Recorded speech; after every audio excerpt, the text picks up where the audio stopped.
Hello everybody, आज इस video में मैं prologue to the Canterbury Tales को डिस्कस करने वाला हूं और काफ़ी एक डिटेल डिस्कशन हम इसमें करने वाले हैं जिसमें कई सारी चीज़ें मैं कवर करूंगा, जैसे कैरेक्टराइजेशन, ह्यूमर इन सटायर, क्यों इसे माइक्रोकॉस्म या cross section of the then society कहा जाता है, और Chaucer is a modern poet. तो जितने भी रिलेटेड क्वेश्चंस हैं जो कि यूनिवर्सिटी एग्ज़ाम्स में पूछे जाते हैं, तो आप बड़े आराम से उनको अटेम्प्ट कर पाएंगे। और ये जो वर्क है चौसर का सबसे फेमस वर्क है, हालांकि इनकम्प्लीट वर्क है बट सबसे फेमस वर्क है, और लगभग पूरे वर्ल्ड में जितने भी यूनिवर्सिटी कोर्सेज हैं, स्पेशली पीजी कोर्सेज, उनमें इसे डिस्कस किया जाता है, इसे पढ़ाया जाता है। तो इसलिए अपने आप में ये बहुत इम्पोर्टेंस रखता है और वन ऑफ द क्लासिक्स इसे माना जाता है। तो आज और इसके बारे में जो डिफरेंट क्रिटिक्स के व्यू हैं वो भी मैं इस वीडियो में शेयर करने वाला हूँ।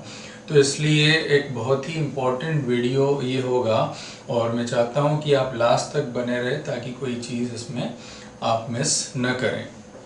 तो लेट्स बिगिन कि चौसर, जॉफ्री चौसर, जो मिडिल इंग्लिश में जिन्होंने लिखा और जो उस टाइम के एक ग्रेट राइटर थे, ग्रेट पोएट थे, जिन्हें हम father of English words, father of English poetry कहते हैं। और 1340s में इनका जन्म हुआ। हालांकि थोड़ा सा डिस्प्यूटेड है क्योंकि क्लैरिटी नहीं है कि एग्जैक्टली कब इनका बर्थ हुआ। जनरली जो कहा जाता है कि 1343 में इनका बर्थ हुआ और 1400 में इनकी डेथ हुई।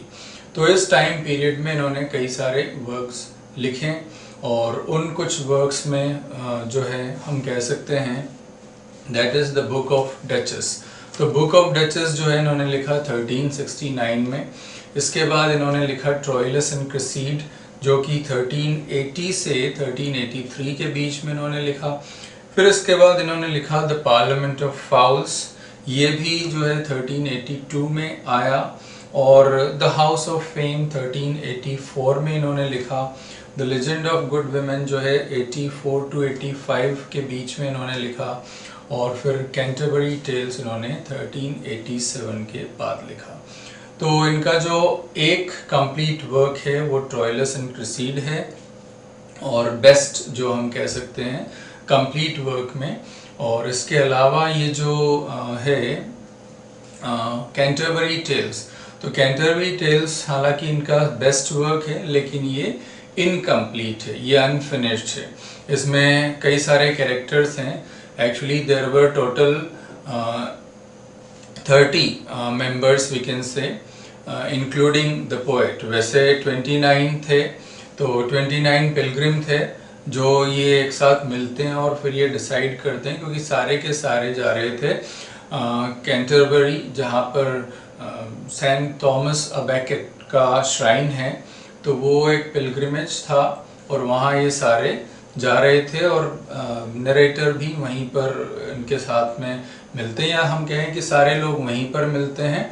और फिर वहाँ से एक टैबर्ड इन जो था साउथवर्क में, तो वहाँ से डिसाइड होता है कि सब चलेंगे और उसमें एक दूसरे को कहानियाँ सुनाएंगे ताकि एक एंजॉय करते हुए वो जा सकें। तो जो इसका ऑनर था टैबर्ड इन का, जो हैरी बैली, तो वो ये डिसाइड करता है कि कौन स्टार्ट करेंगे, कि ड्रॉ निकाला जाता है। और वो सब मैं आपको और भी अच्छे से आपको यहाँ पर बताऊंगा। तो नाइट का नंबर सबसे पहले उसमें आता है। तो ये एक उन्होंने पैटर्न जो बनाया था और उस पैटर्न पे ये चलते हैं। तो इस तरह से मतलब 29 जो लोग थे वो 29 पिलग्रिम और नरेटर जॉफ्री चौसर, तो ये मिला करके टोटल 30 मेंबर्स थे। और फिर बाद में ये भी कहा गया है कि एक मेंबर और इसमें एक्स्ट्रा बीच में जुड़ गया था, तो इस तरह से टोटल 31 हो गए थे। तो जो क्वेश्चंस एग्जाम में पूछे गए हैं इससे रिलेटेड, उसमें कहीं कहीं थोड़ा सा कंफ्यूजन भी होता है। तो मैं उन ऑब्जेक्टिव क्वेश्चंस भी लगभग इसमें कवर हो रहे हैं और लास्ट में मैं ऐड करने की कोशिश करूँगा उनको, ताकि उससे आपको इससे रिलेटेड जो ऑब्जेक्टिव क्वेश्चंस जो कि नेट स्लेट के एग्ज़ाम में पूछे जाते हैं वो भी आपके कवर हो जाएं। तो ये जो हम कह रहे हैं कि कैंटरबरी टेल्स ये बेस्ट वर्क है, और इसी की वजह से जो भी वर्क्स इन्होंने लिखे इसकी वजह से चौसर को हम बहुत ही बढ़िया स्टोरी टेलर कहते हैं। यानी कि जो क्रिटिक्स है उन्होंने कहा है कि वर्ड्स में इनसे बढ़िया स्टोरी टेलर कोई नहीं था। इतना बढ़िया तरीके से इन्होंने उन स्टोरीज को अरेंज किया और प्रेजेंट किया हमारे लिए, दैट एक तरह से ही did a great service to words form and story telling, ऐसा इनके लिए कहा जाता है कि इतने अच्छे तरीके से इन्होंने, और ये वर्क इनका सबके द्वारा अप्रिशिएट भी किया जाता है। तो अगर हम इन पर्सन चौसर की बात करें, यानी चौसर की पर्सनालिटी की बात करें, तो वो हैरी बैली की तरह थोड़ा कॉर्पुलेंट यानी कि मोटा था, चेहरा छोटा था, फेयर था, आइज डाउनकास्ट थोड़ी झुकी हुई मेडिटेटिव आइज थी, और एक इंटेलिजेंट लुक उनको देखने पर लगता था। और हालांकि हर्मिट लाइक वो रहते थे, मतलब एक साधु की तरह रहते थे, लेकिन रेक्लूज नहीं थे। रेक्लूज का मतलब लोनर, यानी कि अकेले एकांत में रहने वाले ये नहीं थे। तो इस तरह की लाइफ लीड करते थे। इनको बोलते कम थे, नॉट ए टॉकेटिव पर्सन, लेकिन हाँ सुनते थे, लोगों की बातों को सुनते थे, और इन्हें अच्छी कंपनी, सोशल प्लेजेंट कंपनी इनको पसंद थी। तो ये इनका एक पर्सनल जो है हम कह सकते हैं कि इनका कैरेक्टर है यहाँ पर। अच्छा, एक और बात इनके बारे में कि इनकी एजुकेशन और इनके चिल्ड्रन के बारे में ज़्यादा कुछ पता नहीं है। इवन इनकी बर्थ का जैसे मैंने बताया कि 1343 जैसा कई बुक्स में है, लेकिन उसमें भी एक डिस्प्यूट है, कहीं अलग अलग ईयर्स इनके दिए हुए हैं, तो वो क्लैरिटी नहीं है इनकी डेट ऑफ बर्थ, इनकी एजुकेशन और इनके बच्चों के बारे में ज़्यादा क्लैरिटी हमारे पास अवेलेबल नहीं है। तो अगर हम चौसर की जर्नी को एज अ पोएट देखें तो हम उसको 3 फेजेस में डिवाइड कर सकते हैं। तो फर्स्ट फेज जो है वो एक तरह से हम फ्रेंच पीरियड कह सकते हैं, या एक ट्रांसलेशन पीरियड कह सकते हैं, क्योंकि इस पीरियड में चौसर ने मेनली ट्रांसलेशन का ही काम किया था। जो भी फ्रेंच वर्क्स थे उन फ्रेंच वर्क्स को चौसर ने ट्रांसलेट किया, और उसमें जो इनका मेजर ट्रांसलेशन था वो था जो द रोज नाम से, रोमन de la रोज नाम से जो पोएम थी, जो गिलोम डलोरेस और जेन de la ने लिखी थी, जेन de मंग ने लिखी थी। तो ये जो इनका वर्क था ट्रांसलेशन, वो इस रोमन de la रोज का इन्होंने किया था। और रोमन de la रोज के जो ओरिजिनल कंपोजर्स थे, जैसा मैंने कहा कि गिलोम de लोरेस और जेन de मंग, ये इसके ओरिजिनल कंपोजर्स थे, और जिन्होंने ऑलमोस्ट मैक्सिमम जो मेजर वर्क था वो जेन de मंग ने लिखा था, और सम 4000 लाइन के आसपास इन्होंने गिलोम ने लिखी थी, और उसको इन्होंने चौसर ने ट्रांसलेट किया था। इसी तरह से जो सेकेंड पीरियड आता है इनका, तो सेकेंड पीरियड जो है वो ट्रांसलेशन से इमिटेशन की तरफ जाता है, और इनके जो मेजर वर्क्स हैं जो हम बात कर रहे थे, वो सारे वर्क्स इसी पीरियड में इन्होंने लिखे। और ये पीरियड हम कहें कि स्पैन करता है 1379 से 1385 तक का जो पीरियड था, उसमें ये मेजर ट्रांसलेशंस इनके आते हैं। जो हम बात कर रहे थे जो हाउस ऑफ फेम, और इसी तरह से लेजेंड ऑफ गुड विमेन, और द पार्लियामेंट ऑफ फाउल्स, तो ये सारे जो इनके वर्क्स थे वो इसी पीरियड में लिखे गए, इमिटेशन, ट्रांसलेशन टू इमिटेशन वाला पीरियड। और जो उसके बाद जो थर्ड पीरियड है, तो थर्ड पीरियड में जो इनका सबसे ग्रेटेस्ट पीरियड और जिसमें इनका सबसे ग्रेटेस्ट वर्क लिखा गया, दैट इज आफ्टर 1387, और इस पीरियड में इन्होंने लिखा द कैंटरबरी टेल्स। तो कैंटरबरी टेल्स का जो प्रलोग है हम उसकी बात कर रहे हैं, और उसमें टेल्स में क्या क्या था, कितनी कहानियाँ एक्चुअल में कहनी थी, वो भी मैं आपको इसमें लेटर बताऊंगा।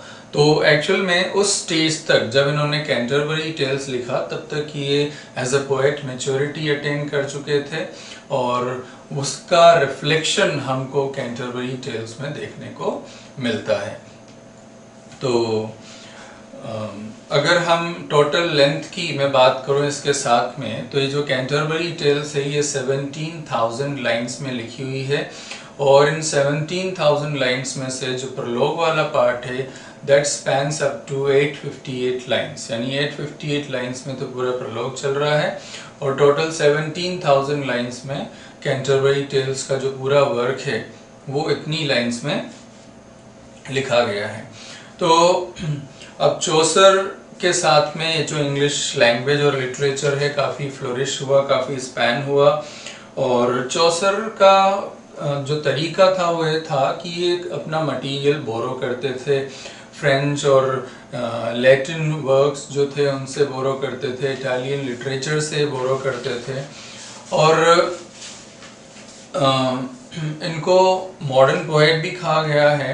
अब मॉडर्न पोएट क्यों कहा गया है उसके बारे में मैं आपको एंड में बताऊंगा कि उसके कुछ सर्टेन रीजंस है कि इनको मॉडर्न पोएट कहा गया है। और चौसर के टाइम तक एक्चुअल में पॉपुलर लिटरेचर जो था वो गॉड्स एंड हीरोज जो थे गोल्डन एज के उनसे भरा हुआ था, यानी कि जैसे आप बात करें बेवुल्फ वगैरह की, तो बेवुल्फ के जो कैरेक्टर हैं, अब लेजेंडरी कैरेक्टर्स या गॉड्स इस तरह के कैरेक्टर्स उसमें हुआ करते थे। लेकिन चौसर पहले राइटर थे जिन्होंने एवरीडे लाइफ में मेन और वुमेन को लेकर के इन्होंने लिखा, यानी कि उनको अपने कैरेक्टर्स बनाया जो डेली लाइफ में लोग होते हैं। जैसा हम देखते हैं कैंटरबरी टेल्स में नाइट है, स्क्वायर है, इसी तरह से पार्डनर है, पार्सन है, क्लर्क है, वाइफ ऑफ बाथ है, रीव है, मैंसिपल है, जो गिल्ड्समैन है वो हैं, योमन है। तो मतलब जो हर स्ट्रेटा से, सोसाइटी के हर स्ट्रेटा से इन्होंने कैरेक्टर को लिया है और यही रीज़न है कि इसको उस टाइम का क्या कहा है, क्रॉस सेक्शन ऑफ सोसाइटी कहा है, क्योंकि हर सोसाइटी के हर लेयर को रिप्रेजेंट करने वाला एक कैरेक्टर इसमें है और बहुत बारीकी से उनको स्टडी किया है और उनके बारे में पोएट ने हमको यहाँ पर बताया। तो एक कंप्लीट डिटेल हमको इस पूरे वर्क में मिलती है और इसीलिए चौसर को कई लोग हिस्टोरियन भी कहते हैं और ऐसा कहते हैं कि अगर हम कैंटरबरी टेल्स को अगर पूरा पढ़ लें तो we can actually recreate the history, उस हिस्ट्री को हम रिक्रिएट कर सकते हैं, उसको हम पूरा समझ सकते हैं कि उस टाइम की सोसाइटी क्या रही होगी और वहाँ क्या चीज़ें उस टाइम चलती होंगी। तो that can easily be understood, वो हम आराम से समझ सकते हैं। और दूसरी बात इसमें ये भी है कि चौसर ने जो लिखा है उस वर्क के बारे में, वहाँ के उस समय के या उस सोसाइटी के बारे में, चौसर ने कोई रिफॉर्मर का काम नहीं किया है, कोई क्रिटिक का काम नहीं किया है। चौसर ने तो जैसा नज़र आया वैसा हमें बताने की कोशिश की है, यानी कि हम चौसर में कोई रिफॉर्मर नहीं देखते हैं कि समाज सुधारने का कोई काम कर रहे हो कि ये बुरा चल रहा है या गलत चल रहा है और इसे हमें ठीक करना चाहिए, रिफॉर्म करना चाहिए। तो ऐसा कुछ भी चौसर ने करने की कोशिश नहीं की है। चौसर ने केवल जो सोसाइटी है उसको एज इट इज हमारे सामने प्रेजेंट किया है। तो इसलिए रिफॉर्मर जैसी कोई बात नहीं है, एक वेरीगेटेड, एक मोटली वैरायटी, एक कलरफुल वैरायटी हमारे सामने यहाँ पर आती है।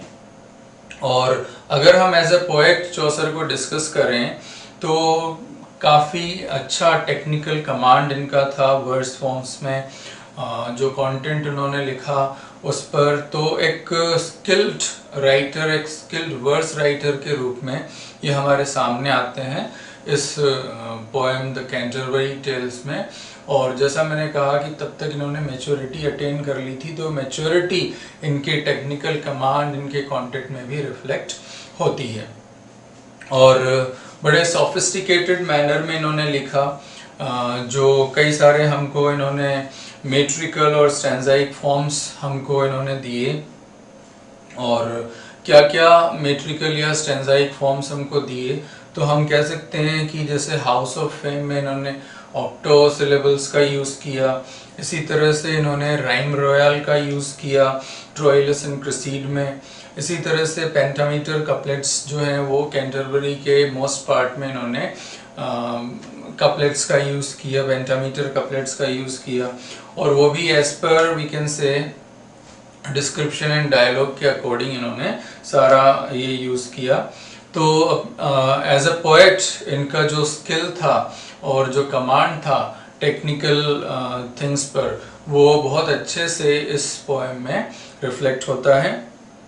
और एक तरह से हम चौसर को हीरोइक कपलेट का इन्वेंटर भी कह सकते हैं, एक मास्टर कह सकते हैं हीरोइक कपलेट्स का।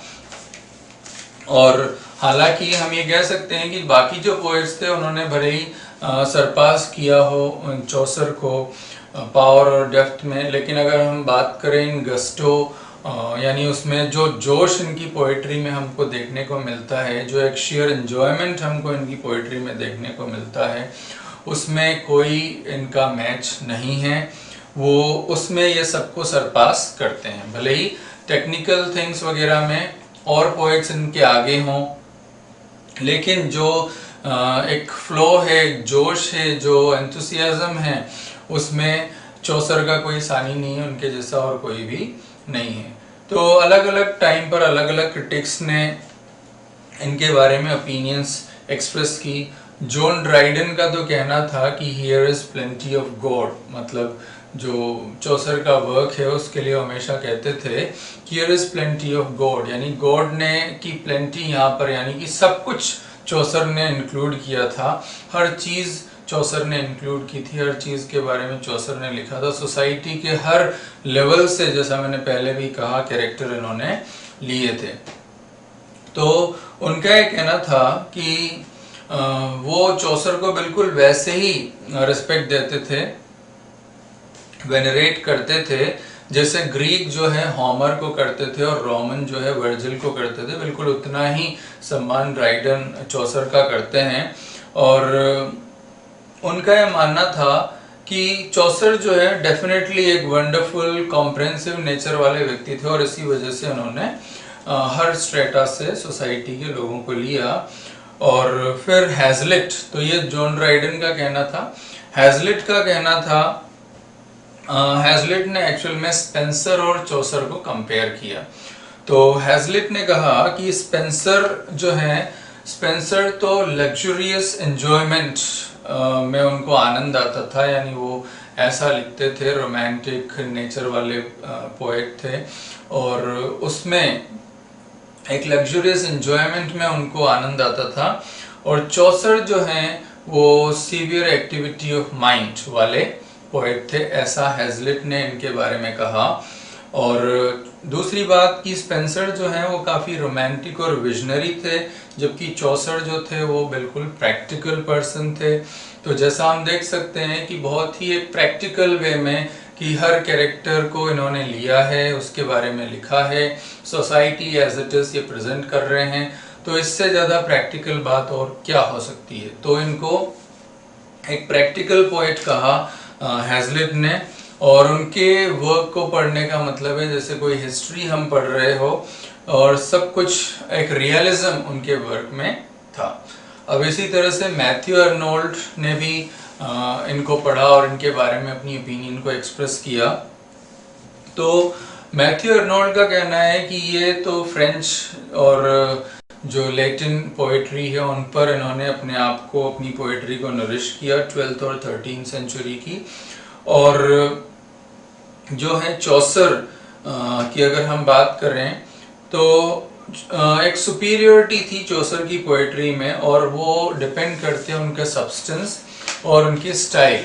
यानी चौसर की जो सुपीरियरिटी है, जो अर्ली पोएम्स या अर्ली पोइट्री रही, वो डिपेंड करती है उनके सब्सटेंस और उनकी स्टाइल पर, यानी कि उनका जो मैटर होता है और जो स्टाइल है उसमें एक फ्लूइडिटी और एक लिक्विडिटी थी।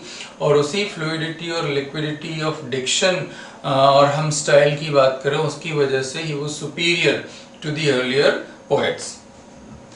और एक रैप्चर था उनके उसमें, एक जॉय था उनकी पोएट्री में, और इसी वजह से वो उन सब के ऊपर थे, जो अपने से उनके जो प्रेडिसेसर थे, उनके जो पहले वाले पोएट थे, उनके ऊपर इनको कंसीडर किया जाता है। उनकी जो वर्स फॉर्म या उनकी जो पोएटिक लाइन्स है, उनके लिए अर्नोल्ड ने लिखा that gold due drops of speech, ऐसा उनके बारे में कहते थे। लेकिन इतना सब कहने के बाद मैथ्यू आर्नोल्ड का कहना था, मीन्स वो जो है चौसर को क्लासिक राइटर नहीं मानते। उनका यह कहना था कि चौसर जो है उनमें बाकी जो जैसे होमर है, वर्जिल है, तो उनके जैसे जो क्लासिक राइटर्स हैं वो वाली बात चौसर में नहीं है, ऐसा मैथ्यू आर्नोल्ड का कहना था। तो अब हम इसके अप्रिसिएशन पर आ जाते हैं। कैंटरबरी टेल्स का जो प्रलोग का जो अप्रिसिएशन है, तो अब मैं आपको धीरे धीरे करके एक एक चीज़ को यहाँ पर डिस्क्राइब करता हुआ, साथ में कैरेक्टर्स को भी मैं धीरे धीरे इसमें इंक्लूड करूँगा। तो एक्चुअल में जैसा मैंने आपसे कहा था कि जो इसमें हैरी बेली है, जो कि टैबर्ड का जो मालिक है, ऑनर है, तो उसने डिसाइड किया था कि सब मिलकर के कहानियाँ सुनाएंगे। तो 2 जाते टाइम पे और 2 कहानियाँ लौटते टाइम पे, तो इस तरह से टोटल जो है 120 टेल्स, 120 कहानियाँ इसमें होने वाली थी। यानी कि अब 30 मेंबर्स इंक्लूडिंग चौसर, तो 30 मेंबर्स हो गए, तो 2 जाते टाइम सुनाएंगे यानी 60, और 2 आते टाइम सुनाएंगे यानी कि 60। तो 120 टेल्स टोटल होनी थी, लेकिन केवल 21 टेल्स ही इसमें हैं, और बाकी 3 जो हैं इनकम्प्लीट टेल्स इसमें हैं। तो ये ऐसा इसमें हुआ, और इसलिए मैंने कहा कि ये अनफिनिश्ड वर्क है चौसर का, और उसी फॉर्म में हमारे लिए अवेलेबल है। तो ये एक तरह से एक डेली लाइफ की को बिल्कुल क्लैरिटी के साथ हमारे सामने प्रेजेंट करता है। और सबसे पहले जो कहानी कौन कहेगा, इसके लिए इन्होंने एक ड्रॉ निकाला था, और ड्रॉ में नाइट, तो जो सोसाइटी का यानी वो जो ग्रुप था उसका सबसे अपर लेवल है, तो नाइट से कहानी शुरू होती है। और नाइट जो है उसे एक नॉवल पर्सन की तरह, एक जेंटलमैन की तरह रिप्रेजेंट किया है, और नाइट के कैरेक्टर में कोई ह्यूमर या कोई आयरनी या कोई सटायर भी राइटर ने इंक्लूड नहीं किया है। तो जो एक जेंटल ब्लड नाइट में है, और उनके सन जो हैं जो कि स्क्वायर हैं, तो ये और इसके बाद फिर इसमें फ्रैंकलिन है, जो एक लेसर जेंटली को इसमें रिप्रेजेंट करता है। कौन है ये सब मैं एक एक कैरेक्टर डिटेल में बताऊंगा, अभी जस्ट एक मैं आपको इसका एक आइडिया दे रहा हूँ कि कैसे चलता है। और फिर इसके अलावा जो लर्नड प्रोफेशंस हैं उनमें आते हैं सार्जेंट एट लॉ, डॉक्टर, ये जो है वो मतलब कैसे सोसाइटी के हर स्ट्रेटा से इन्होंने लिया है। नाइट लिया है, इसी तरह से स्क्वायर, उसका जो बेटा है वो स्क्वायर है। फिर एक लैंड ऑन करने वाला एक लैंड ऑनर फ्रैंकलिन है, जो उनसे नीचे है। फिर जो लर्नड प्रोफेशन है उसमें यानी कि सार्जेंट एट लॉ जो वकील आ गया, फिर डॉक्टर एक फिजिशियन आ गया, फिर मर्चेंट्स आ गए इसमें जो गिल्ड्समैन है। तो मर्चेंट्स जो हैं वो एक तरह से जो अपर रीचेस हैं सोसाइटी के, पैसे वाले लोग हैं, उनको रिप्रेजेंट करते हैं। और उस टाइम क्या है कि जो बिजनेसमैन हैं, एक्सपोर्टर्स हैं, तो उनके एक नया लेवल सोसाइटी में ऊपर उठ कर के आ रहा था, कैपिटलिज्म, पूंजीवाद बढ़ रहा था, तो उनकी बात यहाँ पर हो रही है। और इसी तरह से फिर इसमें वाइफ ऑफ बाथ का एक कैरेक्टर है, जो कि सबसे इंटरेस्टिंग और सबसे पॉपुलर कैरेक्टर है कैंटरबरी टेल्स का, जो क्लॉथ मेकर थी एक्चुअल में, और बहुत अच्छा अपने काम में बिल्कुल एक्सपर्ट थी। उनकी मैरिजेस के बारे में, उनकी लव लाइफ वगैरह के बारे में भी इसमें बताया गया है। फिर इसके अलावा इसमें एक शिपमैन था, जो कि एक बहुत ही कनिंग और क्रूअल टाइप का पर्सन था। और फिर ये जो लोग थे इन सबके पास अपने सर्वेंट्स थे, यानी जिनकी बात मैं कर रहा हूँ अभी, जो मर्चेंट्स हैं, वाइफ ऑफ बाथ है, शिपमैन हैं, तो ये सब रिच क्लास हैं सोसाइटी की, और इनके पास घरों में सर्वेंट्स हैं जो इनके घर पे काम करते हैं, तो ये उस लेवल को बताते हैं। फिर इसी तरह से चर्ल फोक है, यानी कि जो लो बर्थ वाले, अगर सोसाइटी में थोड़ा सा और नीचे के लेवल पर हम जाएं तो इनमें बात आती है मिलर की, यानी मिल चलाने वाला जो पर्सन हम कह सकते हैं, तो मिलर इसमें जो अच्छा हट्टा कट्टा पर्सन था, पावरफुल मसल वाला पर्सन था। और फिर इसके बाद आता है म्युनिसिपल, रीव, और फिर लोअर सर्वेंट्स जैसे कि योमैन हुआ, कुक हुआ। एक्चुअल में जो गिल्ड्समैन थे वो अपने साथ में कुक भी लेकर के चल रहे थे, तो ताकि उनको अच्छा फूड रास्ते में मिल जाए, तो ये भी इनके पिलग्रिम में शामिल था।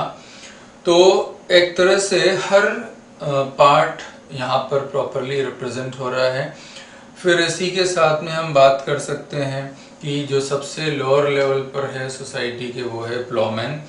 और हालांकि काफ़ी जनरस था, स्पिरिचुअल था ये पर्सन जो प्लॉमैन था। फिर चर्च का भी प्रॉपर रिप्रेजेंटेशन यहाँ पर दिया है, यानी चर्च के मेंबर्स को भी यहाँ पर लिया है। तो इसमें है मंक, मोनेस्ट्री का जो मंक है वो है, प्रायरेस है कॉन्वेंट से, इसी तरह से बाकी प्रीस्ट हैं। फिर एक विलेज पार्सन है, एक फ्रायर है जो घूमता रहता है, और इसी तरह से कई सारे कैरेक्टर्स इन्होंने।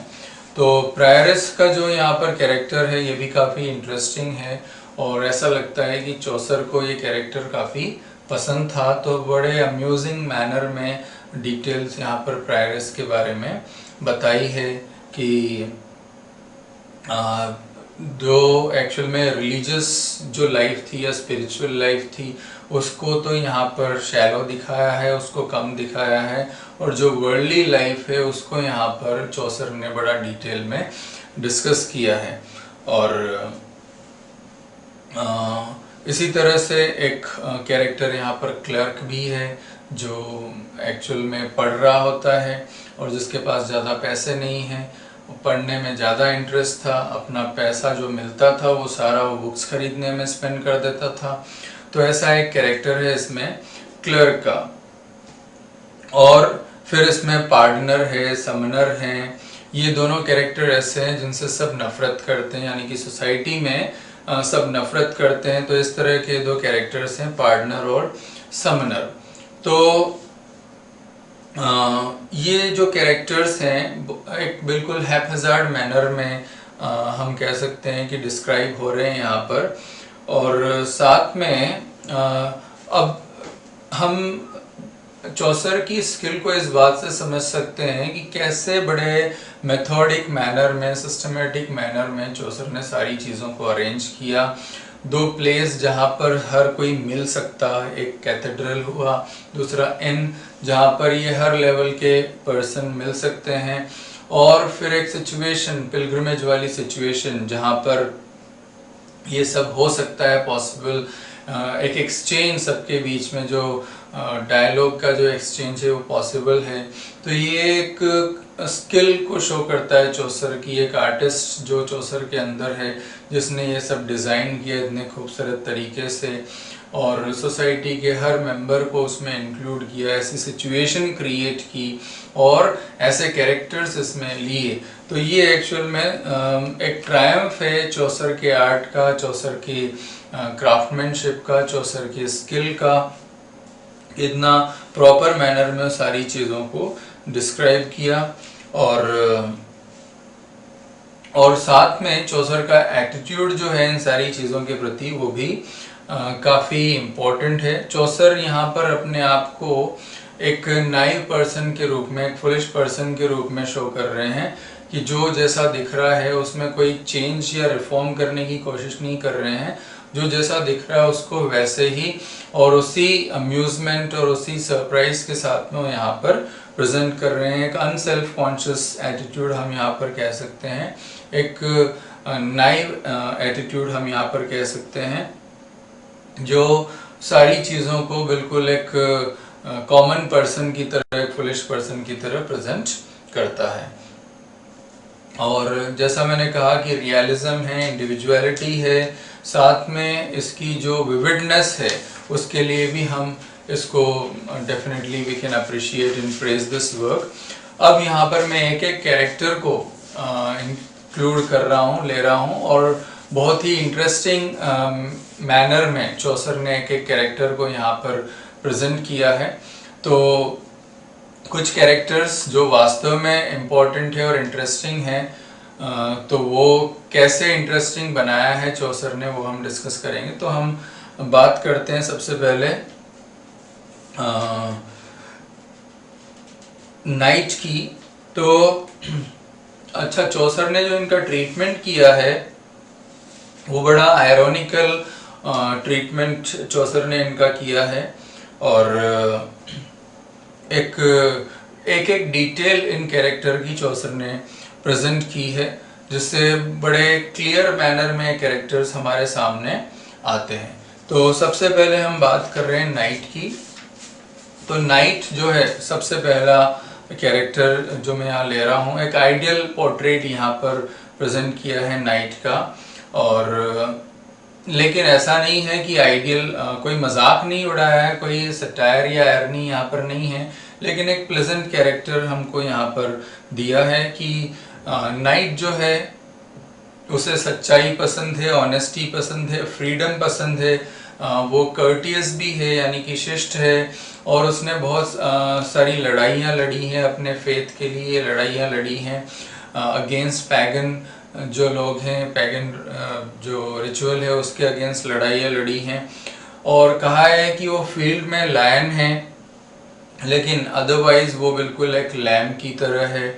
और पिलग्रिम्स में वो फर्स्ट था जिसने अपनी कहानी कही, और पिलग्रिम्स में वो फर्स्ट था जिसे इंट्रोड्यूस किया गया, और बिल्कुल अप्रोप्रिएट भी है क्योंकि वो सोसाइटी के टॉप लेवल को रिप्रेजेंट करता है, तो इसलिए उसकी बात स्टार्टिंग बताना बिल्कुल सही भी है। एक वर्चुअस कैरेक्टर है, मतलब एक गुणी पर्सन है, और उसी के स्टैंडर्ड पे हम बाकी कैरेक्टर्स को जज भी कर सकते हैं। कई सारे मिलिट्री कैंपेन्स में इन्होंने पार्टिसिपेट किया, बहुत सारी ट्रेवल्स इन्होंने की, बहुत सारी यात्राएं की, हर जगह इन्होंने ये गए और युद्ध जीत करके आए, हमेशा बैटल जीत करके आए।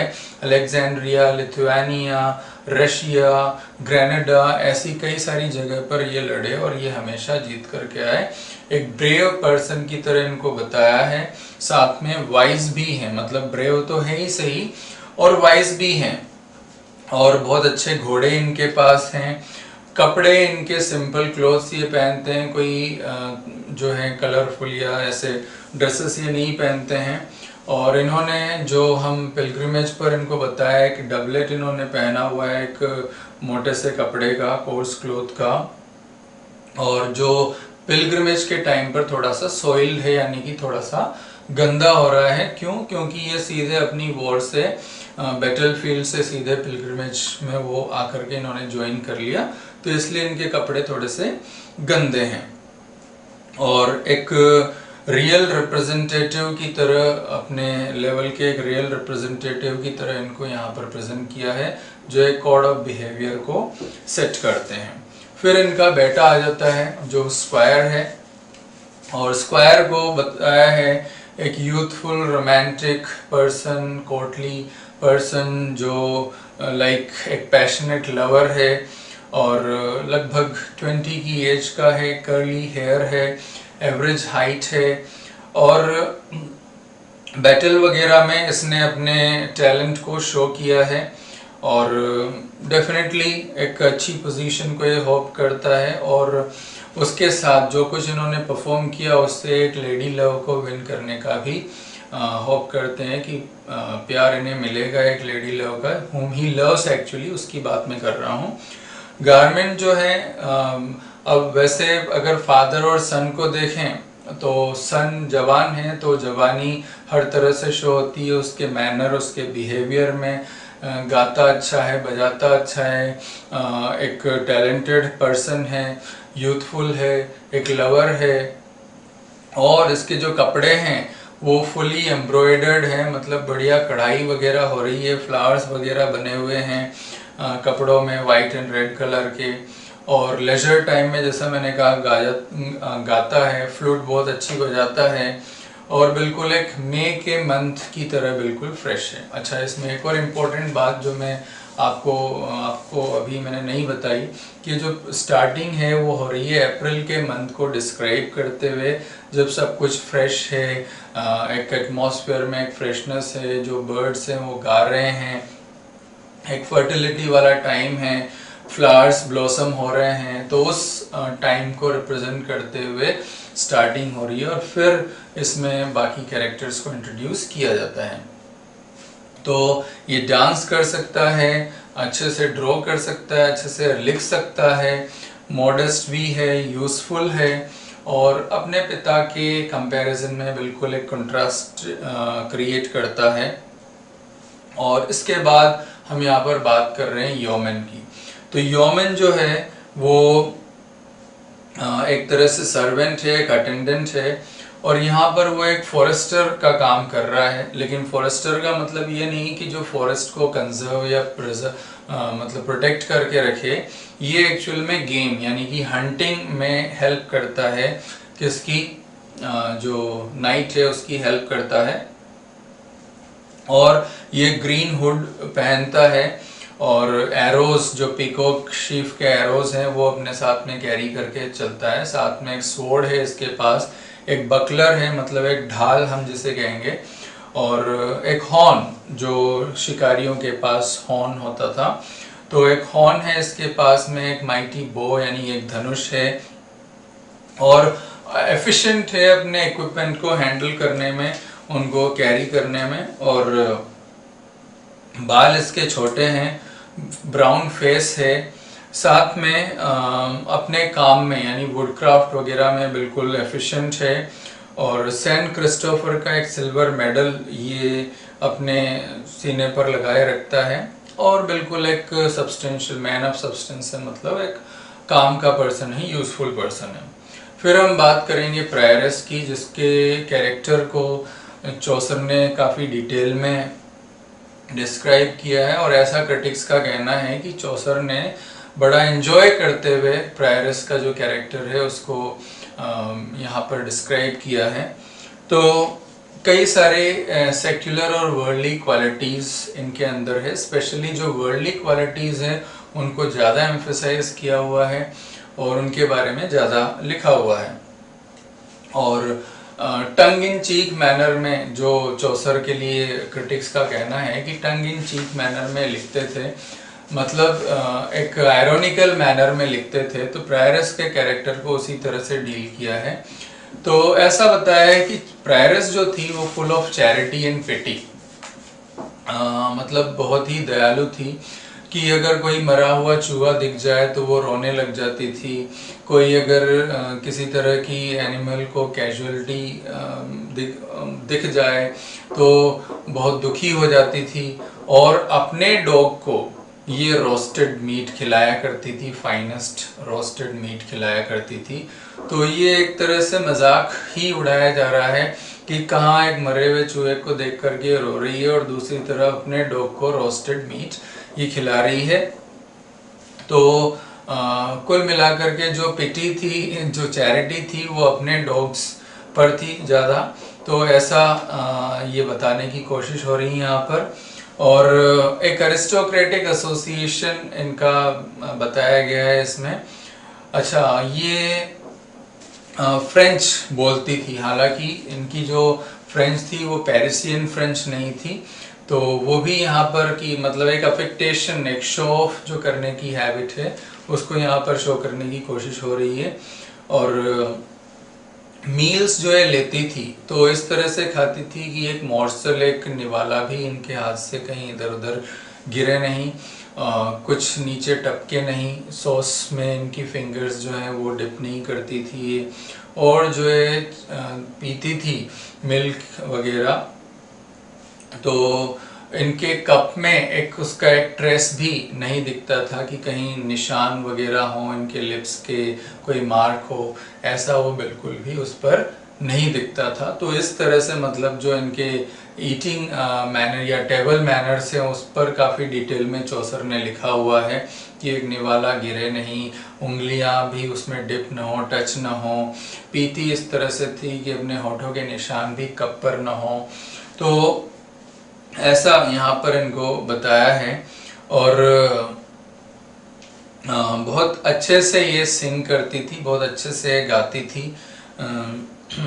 और इनकी जो बेसिक फेमिनिटी है, तो उस फेमिनिटी को इन्होंने काफ़ी एम्फसाइज करते हुए यहाँ पर लिखा है। और बहुत सिंपल और स्वीट थी इनकी स्माइल, और नोज़ वेल शेप्ड नोज़ थी, माउथ छोटा सा था, एक इनका जो विम्पल होता था, विम्पल जो आप देख सकते हैं नर्स वगैरह के जो एक हेड गियर होता है जिससे सर को ढक करके रखते हैं, तो बड़ा नाइसली प्लीटेड होता था हमेशा। इनका नाम भी बड़ा एक हीरोइन वाला नाम था, इंग्लेंटाइन जैसा दिया है, मतलब एक नन वगैरह की तरह नहीं था, एक हीरोइन वगैरह की तरह का नाम इनका था, इंग्लेंटाइन। और एक ब्रूच था इनके पास में जिस पर इंस्क्रिप्शन था कि लव कॉन्कर्स ऑल, अमोर विंसिट ओमनिया, ऐसा करके एक इंस्क्रिप्शन इस पर था जिसका मतलब होता है लव कॉन्कर्स ऑल। तो कुल मिलाकर के एक एम्बिग्यूअस डिस्क्रिप्शन है कि स्पिरिचुअल से ज़्यादा वर्ल्डली मैटर्स में वो ज़्यादा इन्वॉल्व थी, उस बात को यहाँ पर शो करने की कोशिश की है। फिर चौसर का जो मंक है, तो मंक एक आउटराइडर था, हंटिंग इसको बहुत पसंद थी, और बिब्लिकल ऑब्जेक्शन से इसको कोई फर्क नहीं पड़ता था, उसको बिल्कुल भी केयर नहीं कर सकता था। और ऐसा कहा जाता है कि चर्च के दायरे में ये रहना पसंद नहीं करता था। अब मंक जो है they are suppose to live within the church, लेकिन ये जो है इसको चर्च के अंदर रहना पसंद नहीं था, ये बुक्स वगैरह नहीं पढ़ता था, और ये अपने हाथों से काम नहीं करता था जैसा कि सेंट ऑगस्टिन ने कहा था। तो वो ऐसा कुछ भी नहीं करता था, और वो तो कहता था क्या कि सेंट ऑगस्टिन को अपना काम करने दो, है ना, लेकिन मैं ये सब कुछ भी नहीं कर सकता, ये सब उनके टाइम की बात है, उनके ज़माने की बात है, ऐसा वो कहा करता था। और बिल्कुल जैसा प्रायरस के लिए जो आयरनी यूज़ किए, इनके कैरेक्टर में भी वही तरीके से यहाँ पर बताया है। और बिल्कुल इररिलीजियस एक्टिविटीज़ में इन्वॉल्व रहता था। और फिर साथ में ये भी कहा है क्या, वो एक फेयर प्रिलेट था। तो ये आयरनी ही शो करता है कि सारी बुराइयां बताने के बाद में चौसर कह रहा है कि definitely indeed he was a fair prelate. Prelate का मतलब चर्च का आदमी, चर्च का एक पर्सन। तो अच्छा, इसके अलावा और भी कई सारी बातें बताई हैं कि उसके पास बहुत सारे हॉर्सेस थे स्टेबल में, और जब वो अपने घोड़ा पर चलता था तो उसके जो बेल है उसकी जिंगलिंग की आवाज़ दूर से ही सुनाई दे जाती थी। और अपने हुड को वो अपने चिन पर फासन करके यानी बांध करके रखता था एक गोल्ड पिन से, जिस पर एक लव नोट बना हुआ था।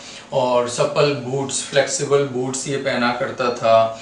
चेहरा इसका बिल्कुल चमकता हुआ था, और इसको खाने में रोस्टेड स्वान पसंद था।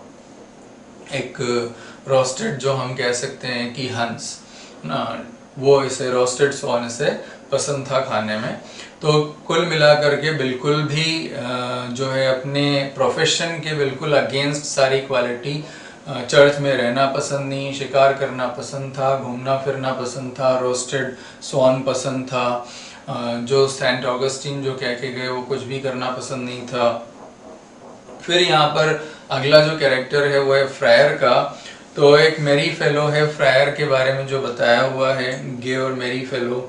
और इसको क्या है कि अपने एरिया में ये बेग करता था। मतलब फ्रायर का काम होता है बेगिंग करना, बेगिंग करके जो खाना कलेक्ट करना।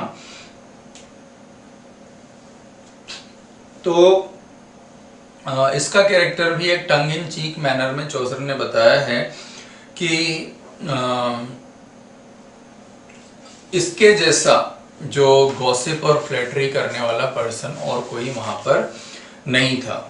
और ये इसने क्या है, कई सारी शादियां वहां पर कराई यंग वीमेन की एट ऑन कॉस्ट। मतलब ये उन विमेन को, मतलब ये बताने की कोशिश हो रही है इन विमेन को, ये अपनी गॉसिप और फ्लैटरी में पटा लेता था और वुड यूज देम।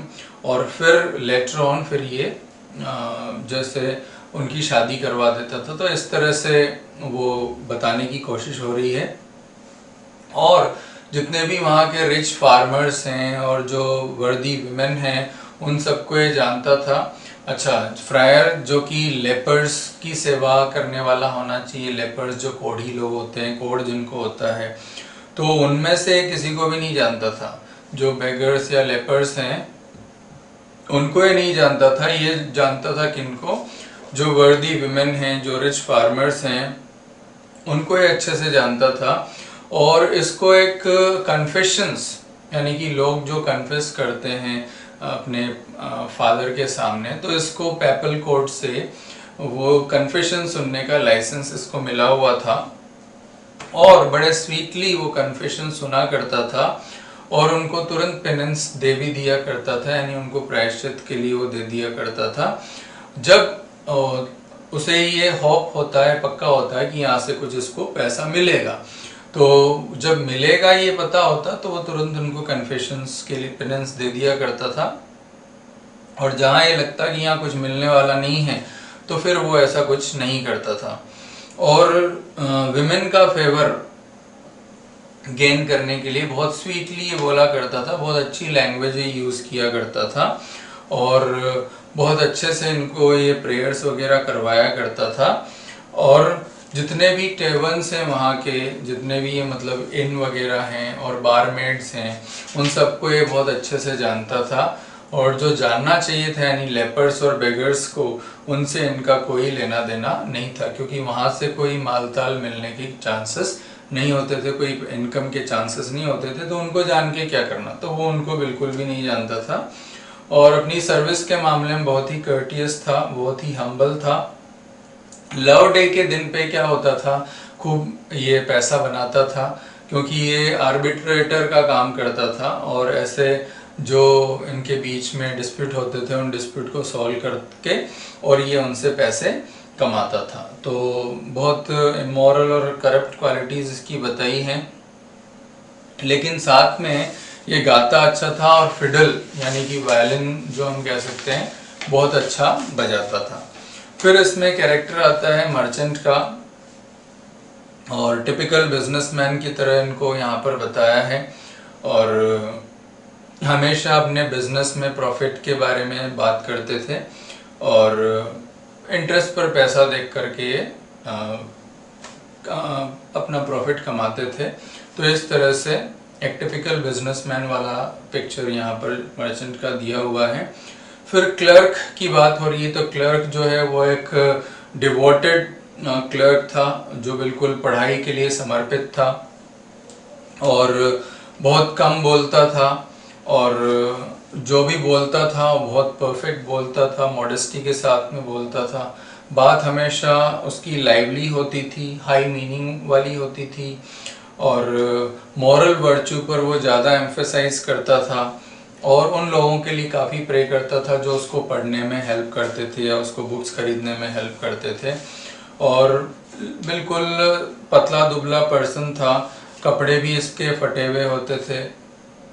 तो इसके डिस्क्रिप्शन में चौसर ने कोई आयरनी एम्प्लॉय नहीं की, यूज़ नहीं किया है।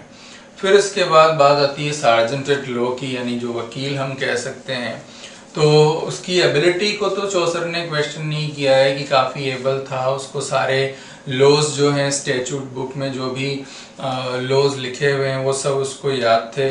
मतलब जो बात है विलियम द कॉन्करर के टाइम से जितने भी रूल्स एंड लॉज हैं वो सब उसको याद थे। और वो ऐसा डॉक्यूमेंट या ऐसा वो ड्राफ्ट मतलब डीड ड्राफ्ट कर सकता था जिसमें कोई गलती नहीं निकाल सकता था। इतना स्किल्ड था वो अपने काम के मामले में कि कोई फॉल्ट उसमें नहीं निकाल सकता था। और कई सारे कपड़े और पैसे इसने लोगों से, अपने क्लाइंट से वसूल लिए थे अपने काम के थ्रू और फ्रॉड से। और एक अच्छा ये बायर ऑफ लैंड था, मतलब ज़मीनें काफ़ी खरीदता था और मोर ओवर अनरेस्ट्रिक्टेड पोजीशन वो उस पर प्राप्त कर लेता था। जो भी ये लैंड इसके पास आती थी उस पर अनरेस्ट्रिक्टेड पोजीशन कि हमेशा के लिए वो लैंड इसकी होगी, ऐसा ये करता था। तो बहुत ही कनिंग टाइप का ये पर्सन था। और साथ में ये भी लिखा है कि वो काफ़ी बिजी था, लेकिन उसके जैसा बिजी और कोई पर्सन नहीं था। और जितना वो बिजी था उससे ज़्यादा बिजी वो अपने आप को शो करता था। तो ऐसा भी चौसर यहाँ पर इसके बारे में बता रहा है। फिर बात आती है फ्रैंकलिन की।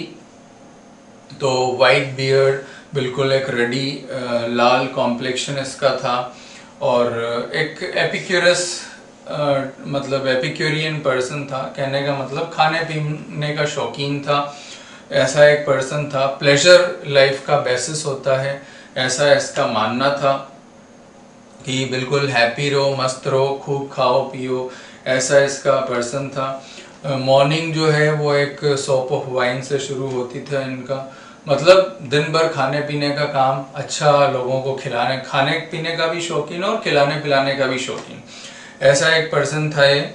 और इसका जो सेलर है उसमें हर तरह की वाइन होती थी और घर में हर तरह के ईटेबल्स और हर तरह की वाइन होती थी। ऐसा लगता था जैसे बस बारिश हो रही हो इनके घर पर वाइन और मीट और ड्रिंक की। और सीजन के अकॉर्डिंग ये अपना मील्स चेंज किया करते थे, जैसा मौसम उस तरह का खाना। और इनके यहाँ पर, इनके घर पर एक तो पार्ट्रिजेस, तरह तरह के पार्ट्रिजेस इन्होंने पाल रखे थे और पॉन्ड में कई तरह की फिश इन्होंने कल्टीवेट कर रखी थी। और जो हर मतलब लोगों को ये इनवाइट करते थे और इनकी डिनर टेबल पर हर तरह के शार्प डिनर सॉस वगैरह हुआ करते थे। अब इसके अलावा यहाँ पर बात आ रही है जो गिल्ड्समैन हैं, तो ये भी एक तरह के ट्रेडर्स हैं वहाँ चौसर के टाइम के। और एक तरह से 5 लोग हैं ये, लेकिन जैसे हैबरडेशर वगैरह जो अलग अलग कैरेक्टर हैं, लेकिन एक ही ड्रेस इन्होंने पहन रखा है ताकि अपने फ्रेटर्निटी को ये शो कर पाए। और इनके पास क्या है, नाइफ्स हैं जिस पे सिल्वर माउंट हो रहा है। इनके गर्डल्स और पाउचेस जो हैं वो भी नाइफ्स के अकॉर्डिंग हैं, मतलब जो ये कैरी करके चल रहे हैं। और ये इतना पैसा वगैरह वेल्थ इनके पास है कि ये एल्डरमैन बन सकते हैं, यानी कि ये काउंसलर ये बन सकते हैं। जो जैसा हम कहते हैं पार्षद लोग होते हैं, तो कॉरपोरेटर जो होते हैं, जो म्यूनसिपल कमीशन वगैरह में बैठते हैं, तो उन लोगों की बात मैं यहाँ कर रहा हूँ कि ये इनके पास खूब पैसा था, सब कुछ था कि ये ऑल्डरमैन बन सकते हैं, यानी कि ये काउंसलर बन सकते हैं। और काफ़ी प्रॉपर्टी थी, काफ़ी इनकम थी। अच्छा, इनकी वाइफ्स को भी चौसर ने यहाँ पर लिया है कि ये जो वाइफ्स थी इनको क्या पसंद था कि लोग इनको मैडम कहें, और जो भी फेस्टिवल वगैरह होते थे तो इनको ये लगता था कि ये सबसे आगे चलें, इनकी ड्रेस को कैरी करते हुए सर्वेंट्स चलें। तो इस तरह से इनके बारे में बताया गया है कि एक शो करने का इनका एक टेंडेंसी थी, शो ऑफ करने की, फ्लॉन्ट करने की इनकी टेंडेंसी थी। और इनके साथ में, जैसा मैंने स्टार्टिंग में बताया था, एक कुक भी था कि इनको रास्ते में अच्छा फूड मिले, तो इसलिए एक कुक को भी इन्होंने अपने साथ में लिया था। और ये जो कुक था, अच्छा एक कुक था जो बॉईल, ब्रॉइल, फ्राई सब कर सकता था, स्ट्यू कर सकता था, बेक कर सकता था, और बिल्कुल एक्सपर्ट था अपने काम के मामले में। और हालांकि इसके शिन पर एक अल्सर था और एक डिसरेप्यूटेबल पर्सन की तरह उसको यहाँ पर प्रेजेंट किया है। शिपमैन की बात हो रही है अगली। तो शिपमैन जो है उसको घोड़ा मतलब सवारी करना, घुड़सवारी करना वो अच्छे से नहीं आता था, और एक डैगर वो कैरी करता था जो उसकी गर्दन पर एक रस्सी से लटकी हुई होती थी। और चौसर कहता है कि बहुत अच्छा फेलो था। तो एक्चुअल में आयरोनिकल मैनर में कहा है कि अच्छा फेलो था।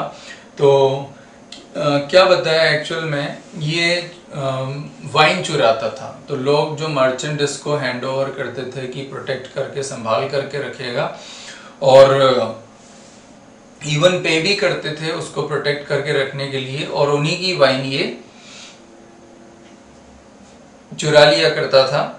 और ये जब सी में कोई लड़ाई वगैरह, बैटल वगैरह जीतता था, तो ये क्या करता था, जो प्रिजनर्स हैं वो उनको सी में पटक देता था, अनबर्डन कर लेता था अपने आप को इस तरह से। और इसी तरह से एक एक्सपर्ट था ये, कुछ खास इसकी जो क्वालिटीज़ हैं वो भी बताई हैं। तो ओशन टाइड्स को कैलकुलेट करने में, ओशन करंट्स को जज करने में, और जो डेंजर सी में हो सकते हैं उनको जज करने में, उनको कैलकुलेट करने में, मून का मूवमेंट जो है उसके अकॉर्डिंग डायरेक्शन को कैलकुलेट करने में ये बिल्कुल एक्सपर्ट था। और थोड़ा एक श्रूड पर्सन की तरह इसको बताया है। और एक बियर्ड थी इसकी, तो बताया है कि इस beard has been shaken by many storms. कहने का मतलब सी जर्नी का इसको बहुत अच्छा अनुभव था, ऐसा इसके बारे में बताया है। फिर बात आती है डॉक्टर ऑफ मेडिसिन या फिजिशियन की। तो डिजीज़ेस के मामले में एक ग्रेट अथॉरिटी थी, अच्छी खासी नॉलेज थी, और नॉलेज एस्ट्रोलॉजी की भी थी और अपने डिजीज़ेस के बारे में थी। मतलब ये स्टडी करते थे कि जो स्टार्स हैं उनका ह्यूमन बॉडी पर क्या इम्पेक्ट होता है, उसको भी ये स्टडी करते थे। और हर डिजीज़ का रीज़न इनको पता था, और केमिस्ट के साथ में इनका बिल्कुल अच्छा एसोसिएशन था।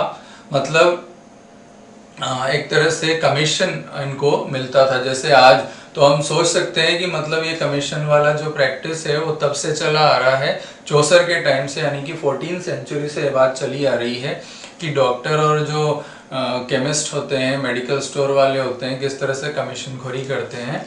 तो ये उनके पास में भेजता था और वहाँ से इसको एक कमीशन मिलता था। और अपने मेडिकल प्रोफेशन की तो इसको अच्छी जानकारी थी, लेकिन बाइबल की जानकारी इसको नहीं थी। थोड़ा माइजरली पर्सन था और गोल्ड इसको पसंद था, और ये सब बातें इसके बारे में बताई हैं। फिर बात आती है वाइफ ऑफ बाथ की। तो वाइफ ऑफ बाथ जो है बहुत ही, जैसा मैंने कहा कि बहुत ही फेमस कैरेक्टर है, और डेफ थी वो, बहरी थी। और बहरे होने का कारण ये था कि इनकी जो 5 शादियां हुई थी, तो 5th हस्बैंड ने इनके कान पर एक जोरदार मारा जिससे ये बहरी हो गई। तो ये इनके बहरे होने का कारण था। काफ़ी टैलेंटेड थी ये क्लॉथ मेकिंग के मामले में, और उनके जैसा मतलब टैलेंटेड जो है क्लॉथ मेकर वहाँ पूरे पेरिस में नहीं था। और दूसरा ये था कि कलेक्शन बॉक्स, जो चर्च में कलेक्शन बॉक्स होता है, थोड़ा सा एक डोमिनेंट नेचर था। तो इनसे पहले वहाँ जाने की हिम्मत और कोई नहीं करता था, किसी भी विमेन में इतनी हिम्मत नहीं थी कि वो इनसे पहले कलेक्शन बॉक्स तक जाएं। तो इनको अपने लव लाइफ के बारे में बताना, उसके बारे में डिस्कस करना बहुत अच्छा था, और उस मैटर में रिलेशनशिप के मामले में काफ़ी एक एक्सपर्ट थी, क्योंकि इनको काफ़ी जानकारी, 5 मैरिजेस इनकी हो चुकी थी, और इसके अलावा कई सारे लव अफेयर्स भी इनके थे।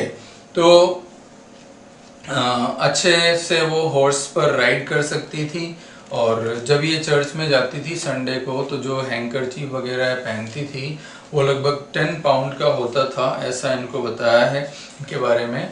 और एक आउटर स्कर्ट पहनती थी। अपने इनके जो डिस्क्रिप्शन है, फिजिकल डिस्क्रिप्शन, थोड़ा सा एक कॉमिक और डिफरेंट मैनर में यहाँ पर किया है।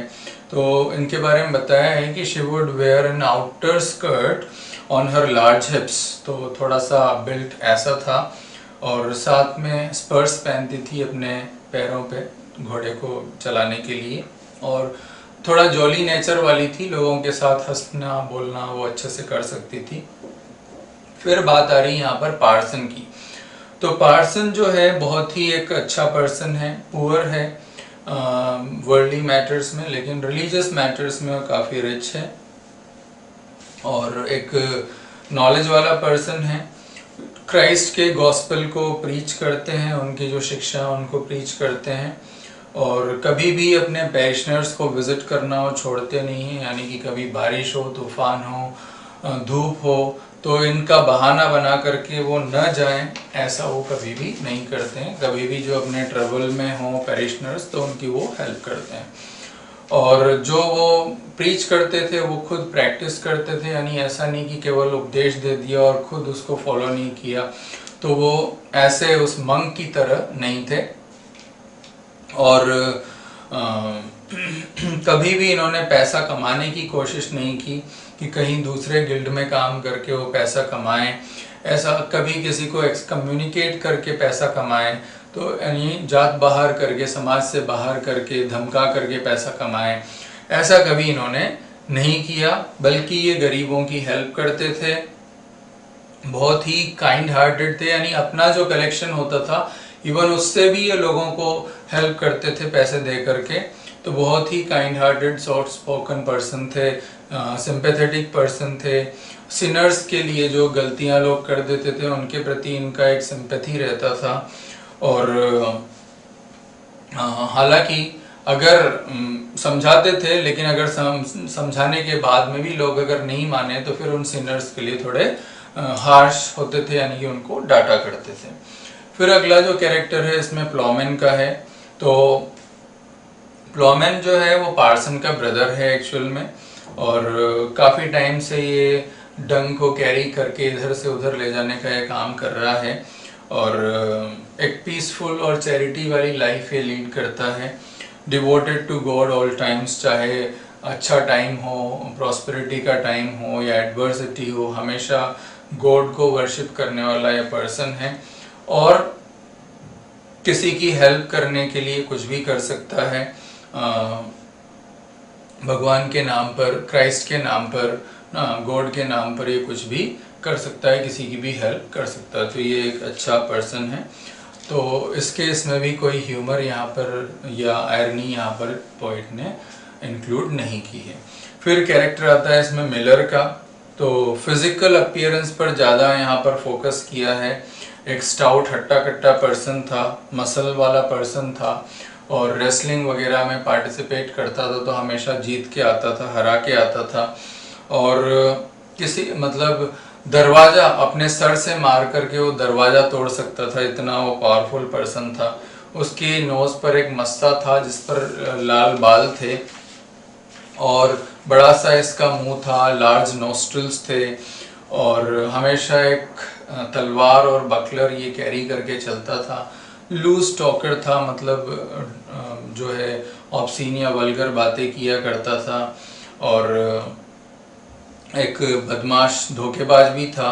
वो जो लोग आते थे कस्टमर्स, उनका आटा ये चुरा लेता था, और साथ में उनको चार्ज भी ज़्यादा करता था, यानी 3 टाइम्स वो चार्ज किया करता था, ज़्यादा पैसे लिया करता था। और थोड़ा सा म्यूज़िकल टेस्ट भी था उसमें, और बैक पाइप बहुत अच्छे से बजाता था। तो ये उसकी एक खासियत बताई है। फिर बात आती है मैंसिपल की। तो मैंसिपल जो है वो अपने आप में प्रोविजंस के मामले में बहुत ही एक्सपर्ट था।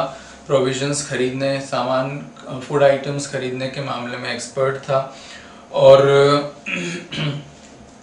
वो चाहे कैश में खरीदे या क्रेडिट में खरीदे, लेकिन हमेशा वो फायदे में ही होता था। ऐसा अच्छा एक बिजनेसमैन था या ट्रेडर था वो।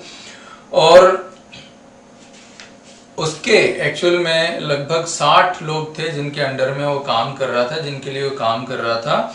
लेकिन दिमाग इतना तेज था उसका कि वो जो चीटिंग करता था उसमें कोई भी उसको मात नहीं दे सकता था, कोई भी उसको पकड़ नहीं सकता था।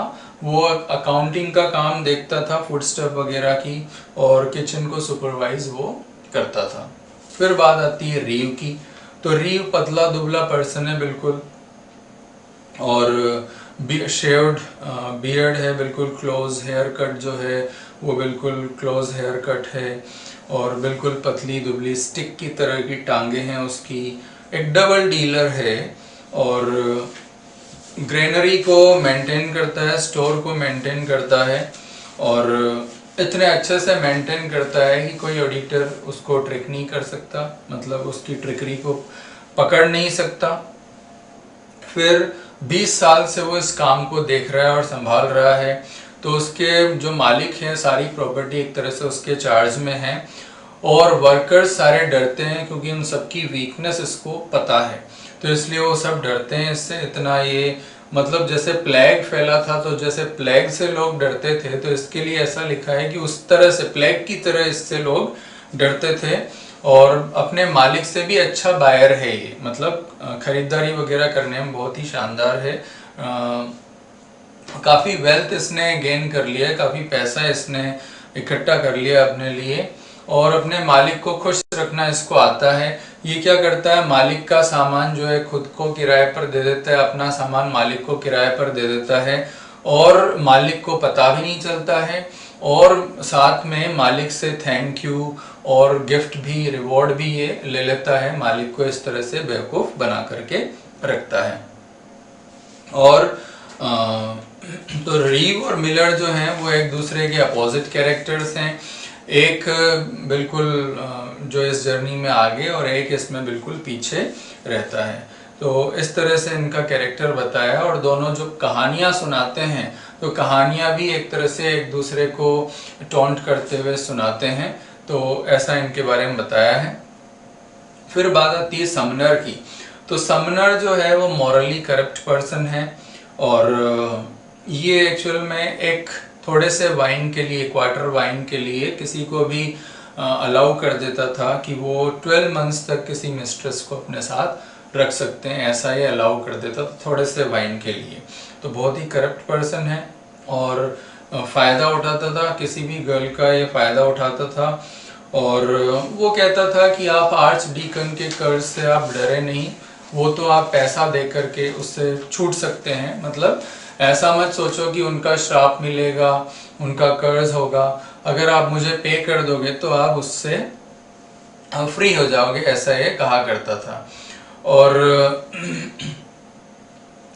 यंग लोगों पर इसका अच्छा कंट्रोल था, क्योंकि ये उनके सीक्रेट्स वगैरह जानता था, और ये उनके एडवाइज़र का काम भी करता था।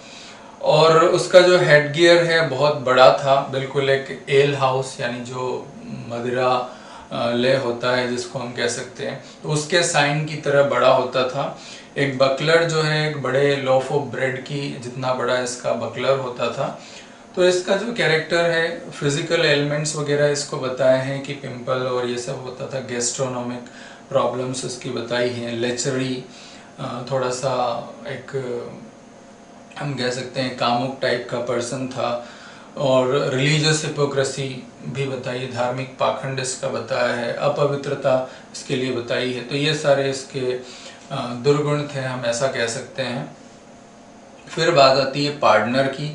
तो पार्टनर जो है ये भी थोड़ा सा मक्कार आदमी है, और ये दोनों बहुत ही हेटेड लोग हैं उस टाइम की सोसाइटी में। तो ये क्या करता था, इंडल्जेंस सेल करता था, रिलीजियस रिलिक्स सेल करता था, और थोड़ी प्रीचिंग वगैरह किया करता था। तो इसका जो बैग है वो हमेशा ऐसी चीज़ों से भरा हुआ होता था जो लोगों को बेच करके उनसे पैसे कमाया करता था। और ये कहता था क्या कि ये सब कहाँ से है, सीधे जो पॉप है रोम के, वहाँ से लेकर के आया, उन्होंने दिए मुझे। और कई सारे आर्टिकल्स इसके पास थे जिनको ये कहता था क्या है, होली रिलिक्स। मतलब इतना मक्कार था ये। देखिए क्या क्या इसके बारे में लिखा हुआ है कि इसके पास एक पिलो था, वो कहता था किसका है, वर्जिन मैरी का एक्चुअल में जो वेल है वो है ये। और थोड़ा सा कैनवस का जो टुकड़ा होता था तो कहता था क्या, सेंट पीटर का जो सेल है यानी जो बोट का पाल होता है तो उसका पीस है, ऐसा है कहा करता था। जो सुअर की हड्डियां हैं वो बताता था संत की हैं, ऐसा कह के वो लोगों को दिखाता था और बेच देता था। और ऐसे वो अपने साथ में बोगस रिलिक्स कैरी करके चलता था। बेचारे पार्सन्स को, दूसरे जो पार्सन्स होते थे उनको ये लूटता था। बेचारे जो 2 महीने में कमाते थे ये 1 दिन में उनसे लूट लेता था और कमा लेता था। और बहुत ही अपने आप को सिंसियर ये शो करता था, उनको बेवकूफ़ बनाया करता था। और अपने आप को चर्च में अपने आप को बहुत ही नोबल पर्सन की तरह शो करता था, एक नोबल एक्लेसियास्ट की तरह शो करता था। और पूरा बाइबल कैसे पढ़ना है, कैसे सेंट की स्टोरी सुनानी है, वो सब इसको बहुत अच्छे से आता था। बहुत अच्छे से गा सकता था, सेरेमोनियल ऑफरिंग वगैरह में कैसे प्रेजेंट करना है, कैसे गाना है एंथम, वो सब इसको बहुत अच्छे से आता था। लेकिन इन रियलिटी ये क्राफ्टी पर्सन था। तो अब इसका जो पार्टनर का जो मतलब हम कह सकते हैं कि इसके लिए फिटिंग कंपेनियन है समनर। तो समनर जो है वो एक गे पर्सन बताया है यहाँ पर, जो गाने वगैरह गा सकता था अच्छे से और एक लव सॉन्ग गाया करता था एक्चुअल में वो इसके लिए पार्टनर।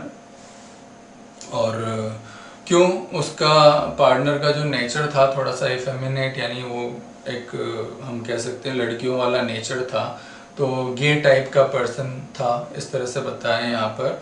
उसके बाल भी कैसे येलोइश थे, स्मूथ थे, फ्लैक्स की तरह थे, और जो उसका एक लैक ऑफ विरिलिटी को शो करते हैं इस तरह से यहाँ बताने की, यानी कि मर्दाना जो है पन वो उसमें कम था, उस बात को शो करते हैं।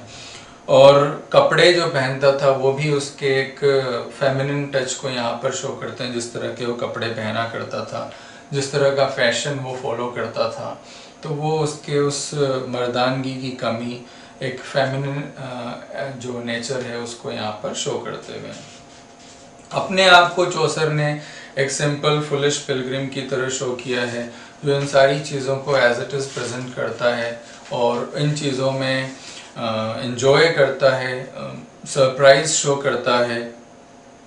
और चौसर बड़े अपने रीडर्स के साथ बड़ा कर्टियस है और उनसे भी यही होप करता है कि रीडर्स जो हैं वो डिसअप्रूव नहीं करेंगे कि ये अपनी बात जो है वो बिना किसी मतलब सोफिस्टिकेशन के क्रूड मैनर में चौसर ने कही है, तो वो डिसअप्रूव नहीं करेंगे, नाराज़ नहीं होंगे, ऐसा वो होप करता है। और साथ में अपनी बात को जस्टिफाई करने के लिए वो क्राइस्ट और प्लेटो को कोट भी करते हैं। तो उनका ये कहना है कि प्लेटो ने कहा था word should be cousin to deeds, यानी कि जो डीड है तो वर्ड्स उनको एग्जैक्टली रिप्रेजेंट करने चाहिए, तो इसलिए मैं जो कह रहा हूँ वो सही है। इसी तरह से जो जीसस क्राइस्ट है उन्होंने भी अपने हॉली रिट में काफ़ी ब्रॉडली और क्लियरली बात कही है, तो इसलिए मैं जो कह रहा हूँ और मैं जो कर रहा हूँ वो बिल्कुल सही है, ऐसा वो अपने आप को जस्टिफाई करते हैं प्लेटो और क्राइस्ट को कोट करते हुए। और अपनी जो यहाँ पर वो अपोलोजाइज भी करते हैं कि एक्चुअल में जो मेरी लैक ऑफ टेक्निक है या जो टोन है तो आप उसके लिए मुझे माफ़ करेंगे क्योंकि मैं कोई मास्टर नहीं हूँ, माय विट इज़ शॉर्ट, ऐसा वो कहते हैं कि मेरा जो है लिमिटेड विजडम है, लिमिटेड समझदारी है, तो इसलिए आप मुझे माफ़ करेंगे। तो ये भी एक ह्यूमर का ही एक टच है, यहाँ पर हम देख सकते हैं कि एक ग्रेट टेक्नीशियन जो है वो अपने लैक ऑफ टेक्निक के लिए अपोलोजाइज कर रहा है। लास्ट जो है होस्ट है यहाँ पर, तो होस्ट जो है एक डोमिनेटिंग और जीनियल पर्सनालिटी है, जैसा मैं आपको स्टार्टिंग में बता चुका हूँ। एक एफिशिएंट ऑर्गेनाइजर है, ब्राइट आइड पर्सन है, बिल्कुल बोल्ड है, इंटेलिजेंट है, वेल एजुकेटेड है, जोवियल नेचर वाला पर्सन है। और किस तरह से उसने सारे लोगों को अरेंज किया, उनको कहा कि भाई डिसाइड किया कि 2 स्टोरीज़ जाते टाइम 2 स्टोरीज़ आते टाइम, ताकि कोई बोर ना हो, एंजॉय करें सब कंपनी जो है आपस में एक दूसरे को एंजॉय करते हुए जाएं, जर्नी जो है वो बिल्कुल डल ना हो। और कौन स्टोरी सुनाएगा उसके लिए उसने ड्रॉ निकाला। तो ये सारा काम जो है बड़े सिस्टमेटिक मैनर में उसने किया। तो हम देख सकते हैं कि एक तरह से जो इसका कैरेक्टर है बहुत डिसेंट और वेल एक गुड ऑर्गेनाइज़र के रूप में यहाँ पर बताया है। तो टोटल जो है मैंने आपको स्टार्टिंग में बताया कि टोटल 120 टेल्स इसमें होनी थी, लेकिन केवल उसमें से 21 ही हो पाई और 3 अनफिनिश्ड हमारे सामने हैं। तो ये सारी बातें, इनसे लेकर के आप सारी चीज़ों का ह्यूमर, विट, जैसे अलग अलग कैरेक्टर्स में जो आयरनी कल मैनर में पोइट ने उनके कैरेक्टर्स को बताया है, तो आप उन सारी चीज़ों को प्रेजेंट कर सकते हैं। माइक्रोकॉज़ में उसको डील कर सकते हैं। जहाँ तक मॉडर्निटी की बात है कि चौसर एक मॉडर्न पोइट है, तो उसके लिए मैं कुछ पॉइंट्स आपको बताना चाहूँगा अलोंग विद ऑल दिस, जो आप इंक्लूड कर सकते हैं कि क्यों मॉडर्न पोइट कहा जाता है। तो एक रियलिस्टिक अप्रोच यहाँ पर हम देख सकते हैं कि पोर्ट्रेयल ऑफ जो कैरेक्टर है बहुत ही रियलिस्टिक है। सिंपैथेटिक रिप्रेजेंटेशन ऑफ लाइफ है, कॉमन पीपल का जो है वो सिंपैथेटिक रिप्रेजेंटेशन किया हुआ है यहाँ पर। और ऑब्जेक्टिविटी है, जो कैरेक्टर पोर्ट्रेयल है उसमें ऑब्जेक्टिविटी है। डिटेचमेंट शो किया है, जो उनका लाइफ और कैरेक्टर का ट्रीटमेंट है उसमें डिटेचमेंट शो किया है। आयरनी और सटायर को भी प्रॉपर यूज़ किया है यहाँ पर, और कॉन्वर्सेशनल स्टाइल यूज़ की है, कोलोक्वियल स्टाइल यहाँ पर यूज़ की है। तो इन सब मामलों में चौसर एक मॉडर्न पोइट भी हैं। तो ये प्रोलॉग जो है वो पूरा डिटेल में मैंने आपको इसमें बताया हुआ है। एक एक कैरेक्टर की डिटेल यहाँ दी है, सारे क्वेश्चंस की, चाहे वो माइक्रोकॉस्म हो, क्रॉस सेक्शन ऑफ सोसाइटी के बारे में हो, ह्यूमर आयरनी से रिलेटेड हो, या मॉडर्न पोएट से रिलेटेड हो, तो हर चीज़ को आप बड़े आराम से आंसर कर सकते हैं इसको पूरा सुनने और देखने के बाद में। तो आई होप आपको ये वीडियो अच्छा लगेगा और समझ में आएगा, आप इसको एंजॉय करेंगे और आपको इसके बाद में किसी बुक को देखने की ज़रूरत नहीं है, किसी बुक पढ़ने की ज़रूरत नहीं है प्रोलॉग से रिलेटेड। ये एक तरह से कंप्लीट ऑब्जर्वेशन और कंप्लीट डिटेल है प्रोलॉग के बारे में। तो और टेल्स भी मैं आपके लिए लेकर के आऊँगा, और इसके अलावा और भी कई सारी चीज़ें मैं आपके लिए लेकर के आऊँगा। तो तब तक के लिए आप देखते रहिए और जुड़े रहिए। Thank you very much.